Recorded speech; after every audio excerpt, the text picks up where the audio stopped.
Располагаясь на Южном Урале, Челябинская область в масштабах России достаточно крупный регион. По своим территории, населению и экономике она сопоставима с Татарстаном. Больше половины местной продукции – это черная металлургия. Вообще по своим масштабам эта челябинская отрасль не имеет себе равных в стране. Весомая доля в этом деле у Магнитогорского металлургического комбината. На предприятии сегодня побывал Рустам Минниханов. Заводы нашей республики отсюда ежегодно получают свыше 300 тысяч тонн металлопроката. Как отметил президент, это сотрудничество нужно наращивать. Металл – это очень высокотехнологичное производство.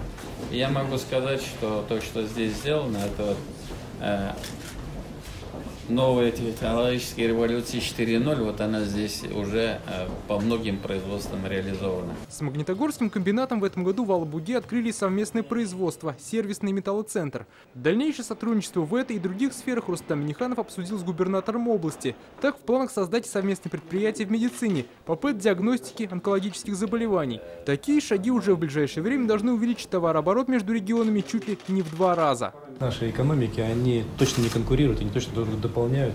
И это может быть, нам просто применить некоторые усилия для того, чтобы вот этот товарооборот поднять в 2 раза, чтобы он был как бы на 2020 году не менее 60 миллиардов рублей. Сейчас у нас 35.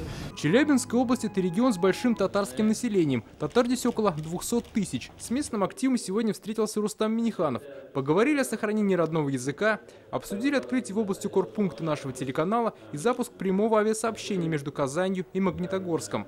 Как только у нас бизнес будет активизирован, мы, с коллегой посмотрим, как можно субсидировать эти рейсы, чтобы вот и бизнес, и люди, и вот это общение было. Есть федеральная программа. Сейчас Татарстан поставляет в Челябинскую область в основном автомобили, холодильники и шины. Расширить линейку продукции, дать новый импульс взаимоотношениям могут помочь и саммиты ШОС и БРИКС. Они пройдут в Челябинске через 2 года. Республика готова помочь своему уральскому партнеру. Дмитрий Айригин, Давид Абдулин, Ринат Сафин, ТНВ, Челябинская область.